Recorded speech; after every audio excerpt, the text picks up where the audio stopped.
oración, esperamos que la bendición de Dios esté sobre cada uno de ustedes y sean iluminados vuestras mentes, vuestros corazones para recibir la palabra del Señor, que el Espíritu Santo alumbre el entendimiento de todos, porque Él en el transcurso de la exposición de la palabra, de la enseñanza, usted también puede recibir luz del Espíritu. Por eso hay que estar atentos y sobre todo bien orados los que escuchan el mensaje de la palabra de Dios, sobre todo los ya creyentes. Vamos a hablar en esta oportunidad acerca de la limpieza del templo. Para ello vamos a ocupar como base Juan capítulo 2. El Evangelio de Juan en el capítulo 2, el verso 13 en adelante. Vamos a leer hasta el verso 21. Dice así la palabra del Señor: Estaba cerca la Pascua de los judíos, y subió Jesús a Jerusalén, y halló en el templo a los que vendían bueyes, ovejas, palomas, y a los cambistas allí sentados. Y haciendo un azote de cuerdas, echó fuera del templo a todos, dice, y las ovejas y los bueyes, y esparció las monedas de los cambistas, y volcó las mesas, y dijo a los que vendían palomas: quitad de aquí esto, y no hagáis de la casa de mi padre casa de mercado. Entonces se acordaron sus discípulos que está escrito: el celo de tu casa me consume. Y los judíos respondieron y le dijeron: ¿qué señal nos muestras ya que haces esto? Respondió Jesús y les dijo: destruid este templo y en 3 días lo levantaré. Dijeron los judíos: en 46 años fue edificado este templo, y tú en 3 días lo levantarás. Mas él hablaba del templo de su cuerpo. Bien, mis amados hermanos, tenemos aquí la escena, una de las escenas más aleccionadoras en el ministerio de Jesús con respecto al templo. El templo había sido edificado y reedificado en esta ocasión en que Jesús entró a él. Era el templo que había prácticamente reconstruido Herodes, un templo, el orgullo de toda la nación judía. Y Jesús, que se congregaba, iba a escuchar la palabra, pero en esta ocasión se llenó de celo de Dios en su corazón. Y veamos que allí les dice que ellos habían convertido ese templo,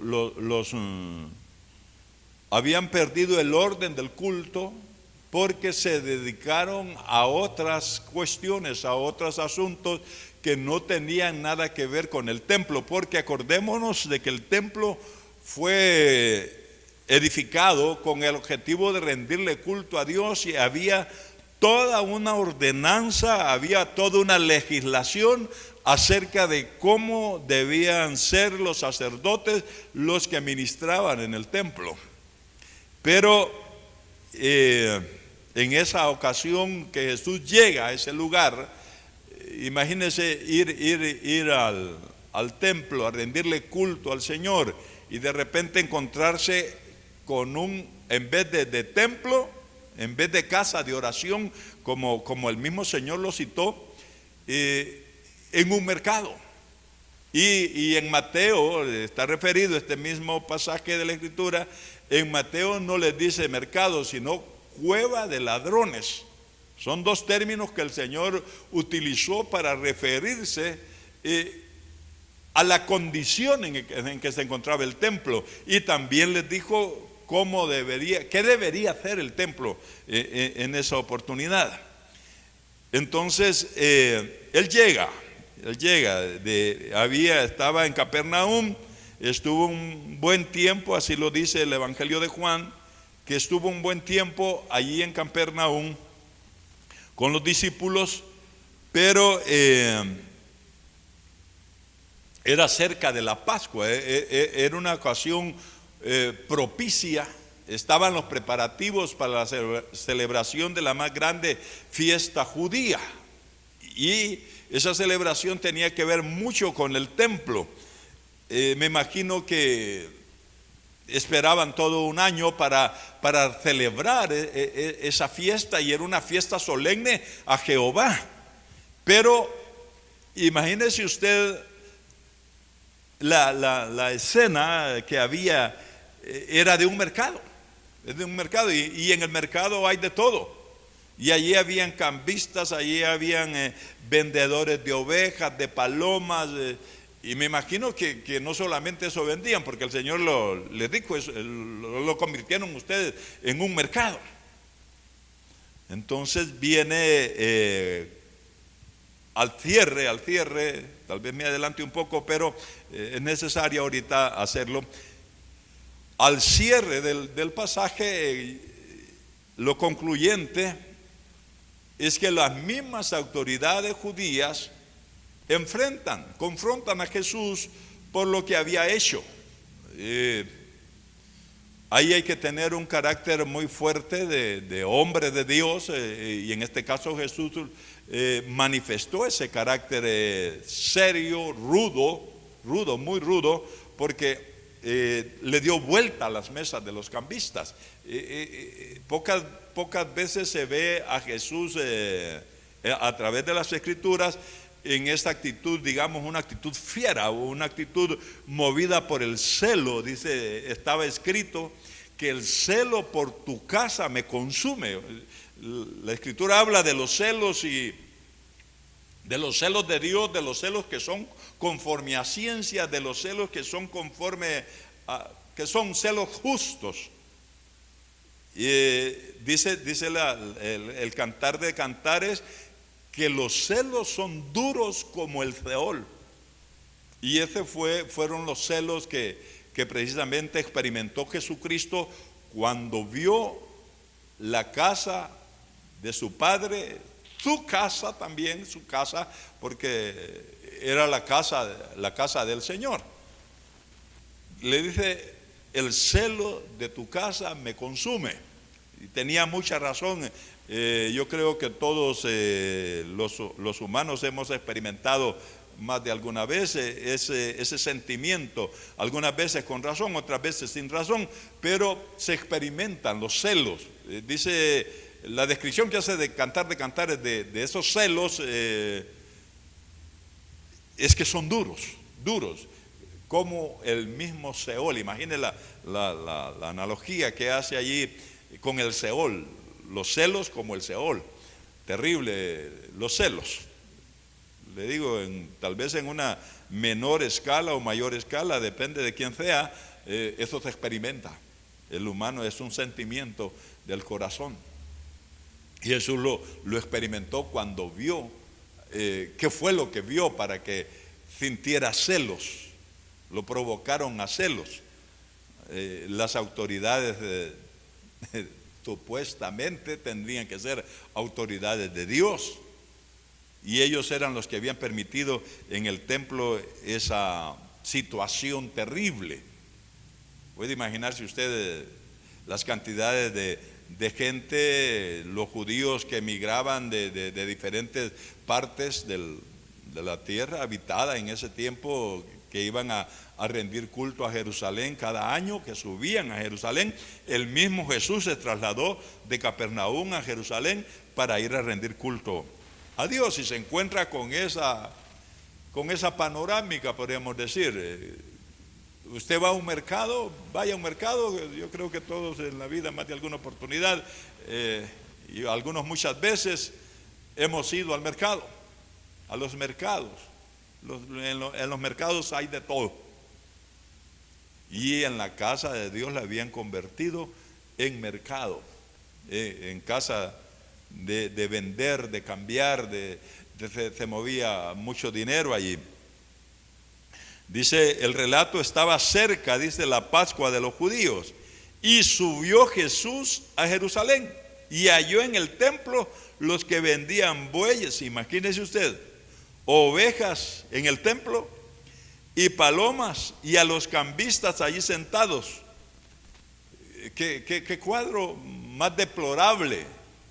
Se había perdido todo el respeto, toda la reverencia que merece el lugar donde se adora a Dios. Es una irreverencia terrible la que tenían. Imagínese usted allí animales, todo lo que estaban vendiendo esta gente, y los cambistas. Allí tiene que ver, si hacemos la comparación y aplicamos la figura, tiene que ver con la avaricia. Cuando usted mire dinero en lugares inapropiados, en lugares donde no debe estar circulando el dinero, allí hay idolatría, allí hay avaricia, porque dice la Escritura que la avaricia es idolatría. La avaricia no es otra cosa más que el amor al dinero, amar el dinero. Y eso se estaba dando en aquel templo. Dice, cuando vio esa escena, el Señor, dice, haciendo un azote de cuerdas, echó fuera del templo a todos. Primero la gente y después los animales. Había un tremendo surtido. Por eso la palabra mercado nos tiene que decir a nosotros mucho de lo que había allí. Dice, y los bueyes, y esparció las monedas de los cambistas, y volcó las mesas. La descripción que hace aquí, cómo era el semblante de Jesús, cómo era el semblante, el carácter de Jesús en esos momentos, porque no dice allí en la Escritura que alguien se le enfrentó como para detenerlo. Fue hasta que había hecho todo eso, de sacar qué cantidades de animales habrían, darle vuelta a las mesas de los cambistas, botar todo el dinero que había allí, y nadie le hizo frente. Fue hasta el final que hizo todo eso que se le acercaron para hacerle ciertas preguntas y cuestionamientos al Señor. Dice, y dijo a los que vendían palomas, quitad de aquí esto, y no hagáis de la casa de mi padre casa de mercado. Ahora, eso era una figura, el templo en aquellos tiempos, como lo fue en su momento el tabernáculo, después el templo, viene a ser una figura del templo de Dios que ahora somos nosotros, cada uno de los creyentes. Pero todavía ocupémonos un poco de lo que narra la Escritura acerca del templo literal, porque sigue diciendo aquí, entonces se acordaron sus discípulos, no fueron las autoridades del templo, no, fueron los discípulos de Jesús los que se acordaron de la Escritura. Por eso qué bueno es escudriñar, leer continuamente, cotidianamente las Escrituras, porque ahí los discípulos se acuerdan de esas palabras y dice, se acordaron los discípulos que está escrito, el celo de tu casa me consume. Cuando el creyente comprometido, el que es discípulo, el que está recibiendo la vida de su maestro, el que está comprometido con Cristo, es un asiduo escudriñador de la palabra de Dios. Todos los actos, todo lo que ve, todo lo que oye, lo lleva a las Escrituras. No lo lleva a otra cosa más que a las Escrituras. Es un poco preocupante cuando el creyente empieza a citar otras fuentes para avalar sus actitudes, cuando comienza a citar filósofos y todo eso, no digo que no se escudriñe, no se lean escritos de otra índole, pero con mucho cuidado y que no sea eso el fundamento de nuestra vida, el fundamento de la vida del creyente, el fundamento de la vida sobre todo del discípulo, del que está recibiendo, repito, la enseñanza, la vida de su Señor en sí. Este debe ser la palabra de Dios. Me decía alguien que se considera un intelectual, me decía, sí, me dice, la gente me dice que no tiene mucha cultura, dice, solo habla de la Biblia y todo lo quiere allí relacionar con la Biblia. Pero él se cree muy intelectual y él es de estos cristianos que citan muchas fuentes. Repito, no es malo escudriñar los escritos de sabios, de filósofos que han habido en la antigüedad, pero la base de nuestra vida, la base de nuestro pensamiento debe estar saturada de la bendita palabra de Dios. Por esto esta gente inmediatamente que vieron a Jesús indignado, estaba airado, Jesucristo estaba airado, el Hijo de Dios, Dios hecho hombre, lleno de celo, empezó a hacer esos actos de fuerza. Se requiere fuerza, se requiere una actitud fuerte de carácter para hacer lo que Jesús hizo, que está descrito aquí. Y ellos lo atribuyeron al celo que sentía por la casa de Dios. Eso es bien importante, el celo que nosotros debemos experimentar por la casa de Dios. Ya vamos a ver cuál es ahora la casa de Dios, a qué se le debe llamar hoy casa de Dios. Dice, se acordaron de lo que está escrito, el celo de tu casa me consume.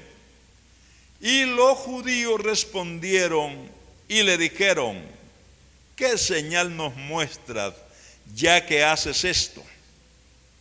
Pidiéndole señal a Jesús para ver con qué autoridad, con qué propiedad estaba ejecutando sus actos a Jesús.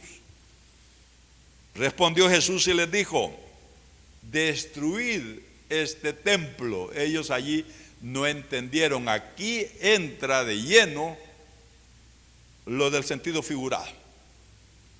El templo que estaba lleno de cosas indebidas, lleno de actitudes, lleno de animales, de mesas, de cambistas, de dinero. En ese momento solamente era figura del verdadero templo de Dios. ¿De cuál es el verdadero templo de Dios? Y entonces Jesús les dijo, destruid este templo. No les estaba señalando el templo que acababa de limpiar. Estaba hablando de su cuerpo, del cuerpo de Jesús. Destruid este templo. Les dijo, y en 3 días lo levantaré. Ya Jesús estaba aludiendo allí, haciendo alusión a su muerte y su resurrección. Y efectivamente, destruyeron el cuerpo de Jesús hasta la sepultura.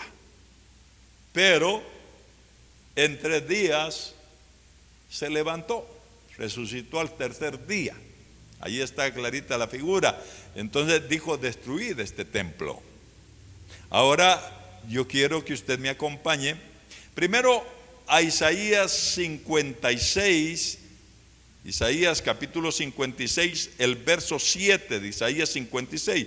Yo quiero que veamos ese versículo que impresionante lo que el Señor dice allí acerca de su casa. de su casa. Que en ese tiempo, al referirse a la casa del Señor, los judíos entendían el templo en Jerusalén, que habían tardado, lo que dicen ellos allí, tanto tiempo en construirse. Dice Isaías 56:7, yo los llevaré a mi santo monte, yo los llevaré a mi santo monte y los recrearé en mi casa de oración, los recrearé en mi casa de oración. Sus holocaustos y sus sacrificios serán aceptos sobre mi altar, porque mi casa será llamada casa de oración para todos los pueblos. En eso me gocé cuando leí este versículo de que dice no solamente para Israel. No dice así pues, pero dice para todos los pueblos, o sea, no solamente para Israel, sino para todos los pueblos. Casa de oración será llamada mi casa. Él dice, lo voy a llevar primero, dice, a mi santo monte. Y en el monte de Dios, ahí está la casa de Dios. Y que será llamada casa de oración para todos los pueblos. Y eso se lo citó Jesús a los judíos en su momento, cuando estaba haciendo ese acto de purificar. Así los comentaristas, los traductores de las escrituras, así titulan este pasaje. Le llaman la purificación del templo. La purificación del templo. Ahora bien, le decía, hasta el momento en que ellos cuestionan a Jesús, lo confrontan, estaban refiriéndose al templo físico, al templo que había reconstruido Herodes. Pero desde el momento que Jesús les dice, destruid este templo, y en 3 días, ya no se está refiriendo al templo físico, al templo que reconstruyó Herodes, se está refiriendo a su cuerpo, Entonces, lo maravilloso de esto, si usted me acompaña también a la aplicación de esto, 2 Corintios 6:12, mire cómo dice allí. ¿Cuál es la casa de oración? ¿Cuál es la casa de Dios ahora? ¿Cuál es el templo de Dios? 2 Corintios 6, el verso 12.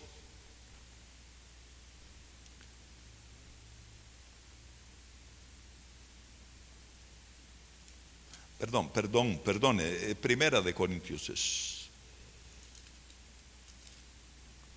donde Pablo habla claramente a los corintios y les dice ¿qué somos nosotros ahora?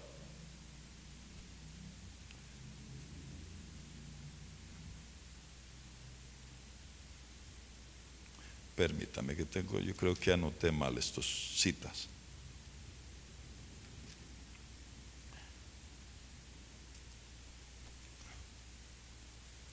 Es cuando dice precisamente que no hay que unirse en yugo desigual, porque nosotros, dice, somos templo del Dios viviente.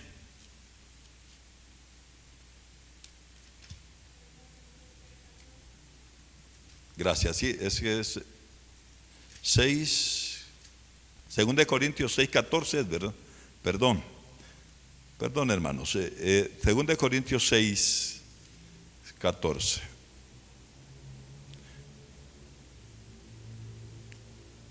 Dice, no os unáis en yugo desigual con los incrédulos, porque qué compañerismo tiene la justicia con la injusticia, qué comunión la luz con las tinieblas, y qué concordia Cristo con Belial, o qué parte el creyente con el incrédulo, y qué acuerdo hay entre el templo de Dios y de los ídolos, porque vosotros, es más que todo, es 6:16. ¿Qué acuerdo hay entre el templo de Dios y los ídolos? Porque vosotros sois el templo del Dios viviente. ¿quién es ahora el templo del Dios viviente? Nosotros. Entonces sí es necesario revisar el templo. ¿Qué hay en el templo ahora?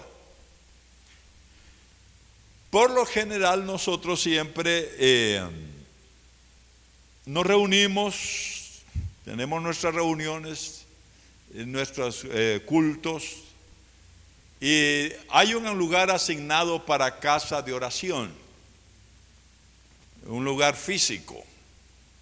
Pero aquí dice que nosotros somos el templo del Dios viviente.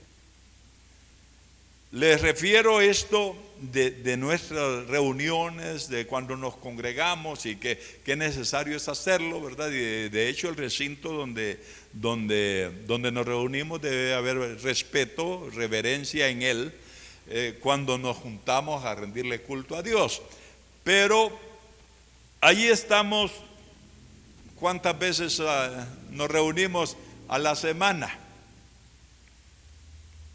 Ahora, después con este asunto de la pandemia, se perdió el orden de reuniones que teníamos y todo eso, y ha quedado bien reducido el tiempo. Pero quiero ir a esto.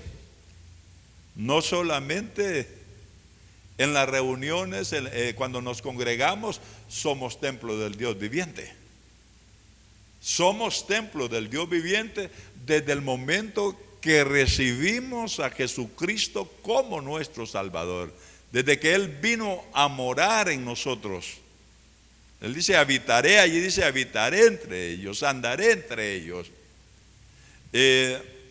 Ahí somos templo de Dios las 24 horas del día, los 7 días de la semana.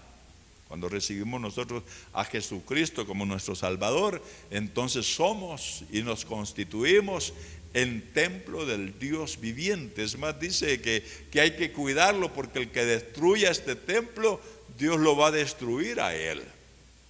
Por eso ahí no se vale lo del suicidio, porque estaría destruyendo el templo. Bueno, nunca se ha valido, pero últimamente se ha estado sabiendo que inclusive lastimosamente pastores han habido que se han suicidado. Ya allí nosotros no podemos decir se salvó, se perdió, porque eso el salvar o perder, eso no está en nuestra potestad definirlo, sino que eso lo define nuestro Dios. Porque hay un montón de circunstancias que hay que considerar en ese asunto. Pero el tema es este: ¿cómo nosotros hacemos, qué uso estamos haciendo del templo del Dios viviente? Mire qué cosa más grandiosa, pero a la vez qué responsabilidad más grande. Somos administradores de este templo, el templo de Dios. No somos nuestros. Nosotros fuimos comprados por precio, y eso lo reconocimos y lo reconocemos ahora, de que se pagó un precio por este templo, por esta casa. ¿Ya se dio cuenta que el Señor, cómo cela su casa? Y dice, el Espíritu que Él ha hecho morar en nosotros nos cela. Hay un celo del Espíritu Santo de Dios por este templo. Entonces, preguntémonos, refería el asunto de que cuando nos juntamos, nos congregamos, ¿cuánto tiempo? A veces pasamos 2 horas juntos los hermanos, y qué delicioso, y qué bueno, y qué maravilloso, qué necesario es. Pero no solamente en el culto somos templo del Dios viviente. A la hora de la reunión, a la hora del congregarnos, entendamos de una vez y para siempre que nosotros somos templo del Dios viviente, repito, las 24 horas del día, los 7 días de la semana. Y si usted quiere añadirle meses, años, siglos, lo que quiera añadirle allí, todo el tiempo de nuestro peregrinar aquí en la tierra, somos la casa de Dios, somos casa de Dios. Es más, dice la carta a los Hebreos capítulo 3, que somos casa de Dios si retenemos la profesión del principio. Entonces, que somos casa de Dios debe ser incuestionable para nosotros, que Cristo vive en nosotros, que somos su casa. Jesucristo es Dios. Recuerdo que había un himno hace mucho tiempo que ya no se oye cantar ese himno. Dice: y siendo tan sublime mi Señor, mi pequeño corazón su templo es. Y es cierto, Dios vive en nosotros. Somos el templo de Dios. La pregunta que debemos hacernos: ¿qué hay? ¿Qué hay en la casa de Dios? ¿Qué andamos dentro de nosotros? ¿Qué hay en nuestro interior?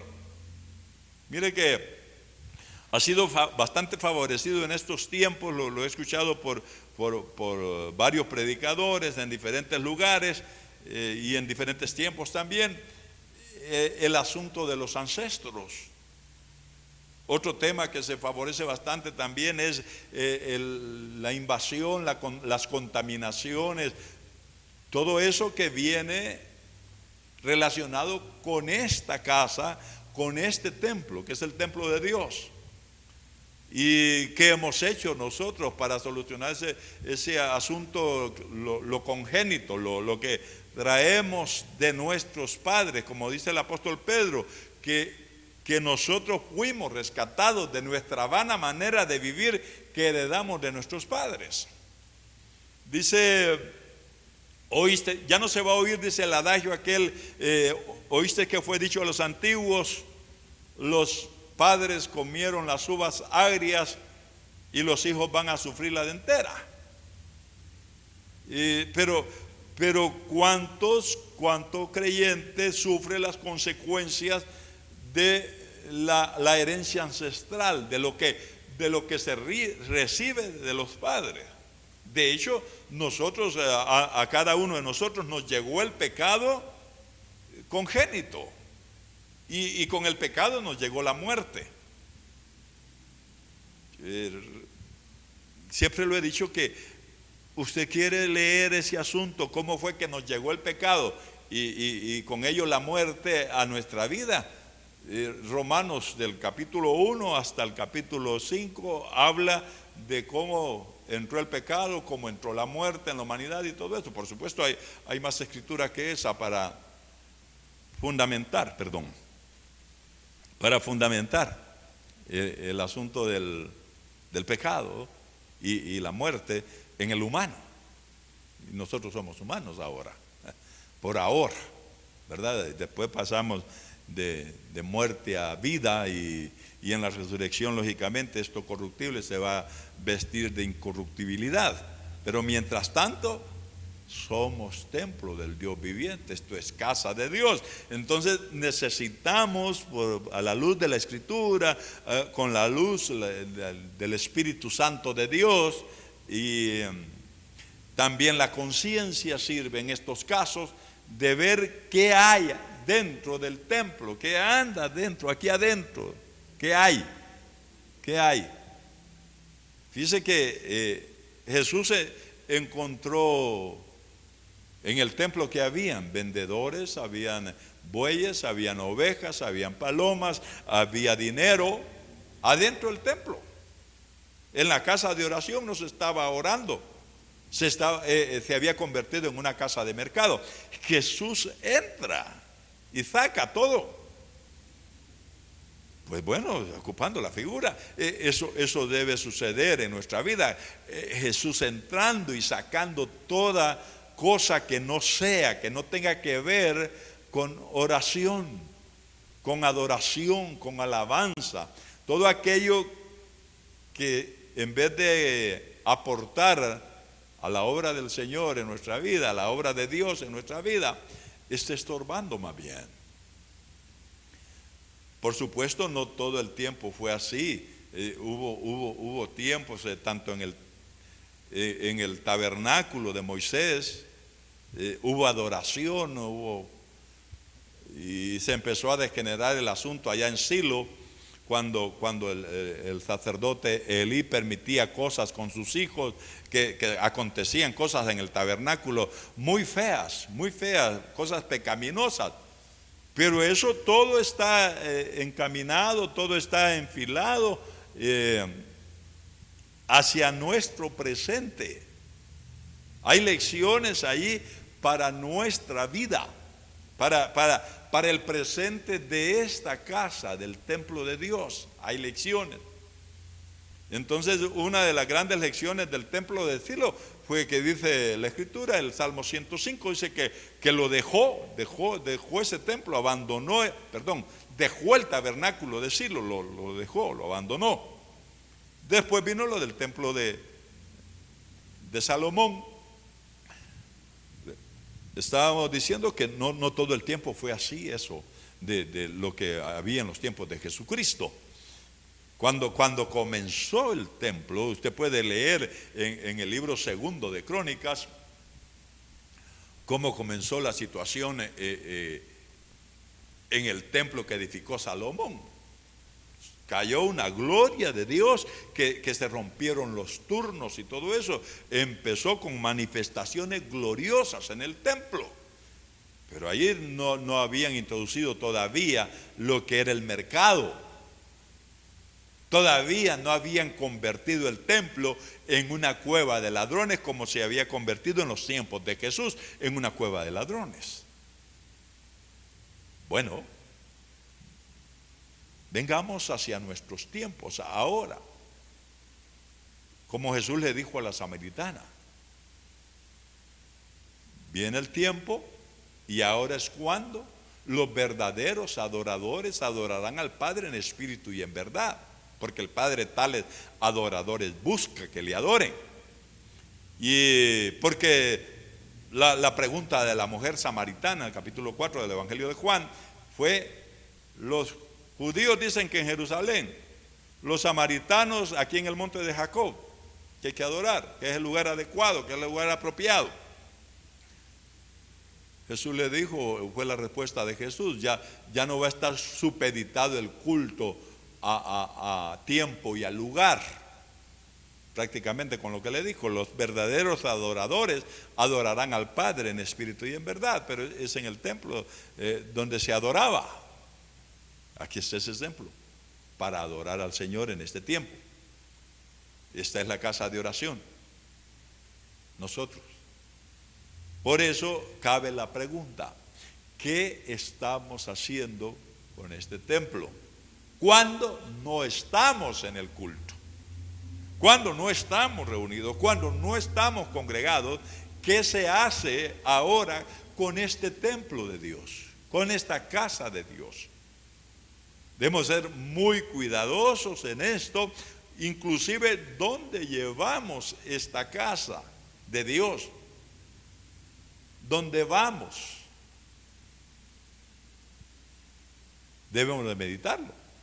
Yo no recomiendo mucho al creyente que cuando, a veces por hacer turismo, se va a meter a lugares donde se ofrecía culto a otros dioses. La misma ley decía: no tendrás dioses ajenos delante de mí. ¿Qué puede haber en lugares donde hay ruinas, donde hay vestigios de adoración, de culto idolátrico, de donde se hizo sacrificio a otros dioses? Por favor, lea toda la historia de Israel y cómo Dios condena el hecho de que Israel fuera a esos lugares. Todavía el creyente va desapercibidamente. Mucho creyente anda como simple y siempre se produce una emigración, de los pueblos a las ciudades, el traslado de un pueblo a una ciudad. Entonces viene el creyente y en la ciudad se congrega. Estoy hablando del creyente, estoy hablando del discípulo. Fueron los discípulos los que dijeron, que se acordaron que cuando vieron a Jesús dando vuelta a las mesas de los cambistas y todo eso, echando los animales, echando la gente del templo, se acordaron de la escritura que dice: el celo de tu casa me consume. Fueron los discípulos. Por eso esta palabra está orientada hacia discípulos, a creyentes. Y decía que hay creyente que ha emigrado del campo, del área rural a la ciudad. Entonces en la ciudad se congrega y todo, y allí vive y todo eso. Pero de repente en los pueblos de donde proceden se hacen ferias, se hacen celebraciones, celebran el santo patrón del pueblo. Son potestades de las tinieblas las que hay detrás de todo eso. Y viene el creyente y por nostalgia, por cuestiones de que acordarse, de que inclusive recuerdo que antes y por supuesto eso está en lo que voy a decir está en la mente de todo aquel que todavía no se ha convertido a Cristo. Está en la mente, ¿qué cosa? Está en la mente el pensamiento de la religión de los padres. Estoy hablando del que no ha creído todavía. Está pensando en la religión de sus padres. De modo que a la hora de escuchar el llamamiento de convertirse de las tinieblas a la luz, de convertirse del culto a los ídolos, convertirse al culto al verdadero Dios, al verdadero culto, al verdadero Dios, está en eso en la mente. Viene un pensamiento: traicionar la religión de sus padres. Pero ¿qué hay en la mente del creyente, repito, que vive en la ciudad, se congrega en la ciudad, pero de repente se acuerda que allá del pueblo donde salió están en feria? ¿Y la feria de los pueblos qué es? ¿Qué son las celebraciones? Entonces viene o en su periodo de vacaciones en la ciudad, se va a esos pueblos y a veces a realizar prácticas de las que hacía antes de convertirse a Cristo. Todas esas cosas pueden traer contaminación al templo. Cosas que van a entrar en el templo, en la casa del Dios viviente. Como dice claramente la Escritura, que nosotros somos casa del Dios viviente, templo del Dios viviente. Entonces, cuidemos 24/7 con celo de Dios esta casa. ¿Qué hacemos con esta casa? Y no estamos hablando lógicamente de situaciones pecaminosas que se hacen con lo que es la casa del Dios viviente. Por supuesto que eso de llevar la casa del Dios viviente, nosotros somos administradores de esta casa, nosotros somos los sacerdotes de esta casa ahora. El sumo sacerdote es Jesucristo, pero los sacerdotes somos nosotros, que vamos a determinar qué hacemos con esta casa.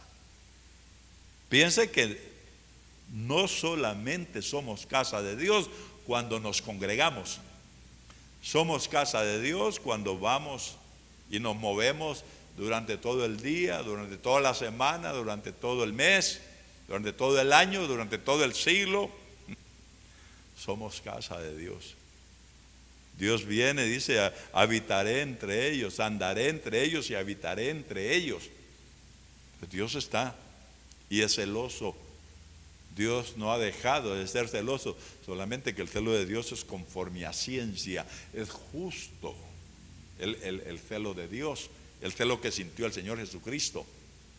Volvamos al Evangelio de Juan, de donde partimos. Dice: respondió Jesús y les dijo: destruid este templo y en 3 días lo levantaré.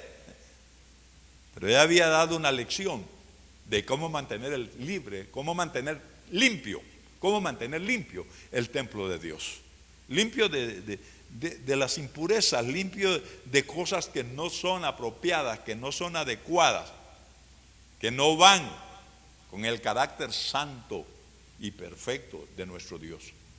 Bueno, dice allí: Cristo les dijo, destruid este templo. ¿Cuál templo se estaba refiriendo? Su cuerpo, a él mismo. No se estaba refiriendo al templo físico. Dice, y en 3 días lo levantaré. Dijeron luego los judíos, en 46 años fue edificado este templo. Sí, el templo físico, de donde había echado él cambistas. Pero esto es una lección de cómo debe mantenerse libre, cómo debe mantenerse limpia la casa de Dios que somos nosotros ahora. Por eso, mis amados hermanos, la aplicación de esta lección es: busquemos esa limpieza, sacar todo, así como hizo Jesús, sacar todo lo que no tenga que ver con Dios, con nuestro Padre Celestial, de este lugar, de nuestro corazón. Hace poco estábamos orando en un lugar, y una persona que posteriormente me di cuenta que ya había aceptado a Cristo, que inclusive se había bautizado, pero tenía algunas prácticas que no eran agradables a Dios, y estábamos orando. Y ella estaba entre los que estábamos, en el grupo que estábamos orando. Cuando terminamos de orar, ella dijo que quería testificar. Ella dijo que quería testificar. Y entonces se le permitió testificar. Y dijo, cuando estábamos orando, empecé a sentir, dice, un hormigueo en mi cuerpo. Y empecé a ver como enjambres, dijo, que salían de mí, enjambres de mosquitos, dice, que salían de mí, y salían por cantidades por esa puerta. Y si salían, ella estaba eufórica diciendo eso, testificando. En otras palabras, estaban saliendo habitantes usurpadores, habitantes invasores de su cuerpo. Ella lo testificó. Y sabía usted que cuando el endemoniado gadareno que nos narra Marcos capítulo 5, Cristo lo increpó y le dijo, ¿cómo te llamas? La respuesta fue, Legión me llamo. ¿Qué relación tiene esto con el testimonio que estoy dando? Que la palabra legión significa enjambres. Enjambres. ¿Cuántos enjambres hay en un cuerpo? Está hablando de legiones, enjambres. Ella decía, yo sentí como enjambre de mosquitos que salían de mí, salían por esa puerta, pero por montones, dice, salían. Estaba siendo liberada sin que nadie le pusiera las manos, sin que nadie echara fuera demonios, pero lógicamente te estaba derramando el poder de Dios, la gloria del Señor llenando el templo y sacando lo que no era del templo, lo que no tenía que ver con el templo, lo estaba sacando. La presencia del Señor siempre va a echar fuera. Por eso es importante congregarse, porque allí va a hacer Dios cosas maravillosas. Dice que envía bendición y vida eterna el Señor donde su pueblo se junta, donde su pueblo se congrega, para aquellos que no les gusta congregarse. Les decía yo a los hermanos que hay una legislación ahora para nosotros. Creo que, bueno, toda la escritura es legislación para el creyente, pero si usted quiere, está el Antiguo Testamento, el Antiguo Pacto, pero en el Nuevo Pacto hay ley, y la ley está contenida allí en los evangelios, las cartas apostólicas, y una de las cartas apostólicas dice, exactamente Hebreos, dice, no dejen de congregarse como muchos tienen por costumbre, porque en la congregación donde nos juntamos suceden cosas como la que le decía, ¿verdad? Esa mujer, si no hubiera estado ahí en ese momento orando con nosotros, esas legiones que salieron de ella estarían en ella todavía. Y no digamos a la hora de alabar, de glorificar a Dios, suceden todas esas cosas maravillosas: limpieza, liberación, y la palabra misma, limpia.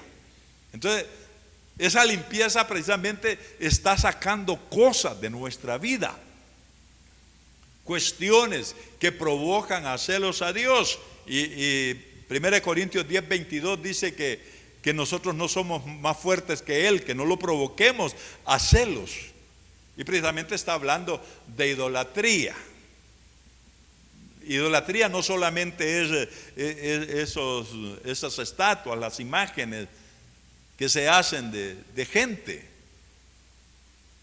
Idolatría, el amor al dinero es idolatría. La avaricia es idolatría. Y eso muchas veces está allí. Pero bendito sea Dios que la misma palabra, el poder del Espíritu Santo, la gloria de Dios, echa fuera cosas que puedan estar invadiendo el templo de Dios.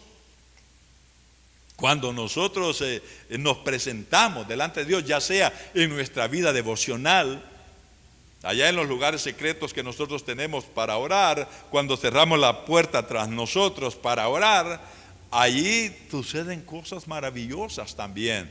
Y cuando nos congregamos, allí también Dios sigue limpiando su casa, echando fuera todo lo que no tenga que ver con la casa de Dios. No es cierto que nosotros, si usted hace un análisis de su vida, va a encontrar que en cuanto al surtido de cosas que hay en nosotros, somos como un mercado. ¿Qué cosas, qué cantidad de cosas hay que no son agradables delante de Dios, que las tenemos con nosotros y necesitamos deshacernos de ellas? Por eso, como decía, con esto cierro, Asaf, que escribió el Salmo 73 de los hijos de Coré, el director del coro era este hombre el que escribe el Salmo 73, dice que en cierta oportunidad él llegó a la conclusión de que en vano había dado su corazón a la limpieza, y eso no es cierto, no es en vano. ¿Y cómo es dar el corazón a la limpieza? Repito, cada vez que nosotros vamos a la presencia del Señor, cada vez que buscamos su rostro, cada vez que vamos a orar, cada vez que vamos a adorar, estas cosas suceden cuando nos congregamos. Yo he sido testigo de cuánta gente Dios libera en las reuniones, en los cultos. Suceden cosas que a veces nosotros no nos damos cuenta. Recuerdo que en algunas veces que nos congregamos, encontrábamos inclusive hasta tumores allí después de que se iban los hermanos. Al siguiente día que se hacía el lugar donde había estado el culto, donde se había rendido culto al Señor, allí encontrábamos cosas inesperadas, donde gente había sido liberada. Bueno, y eso es físico.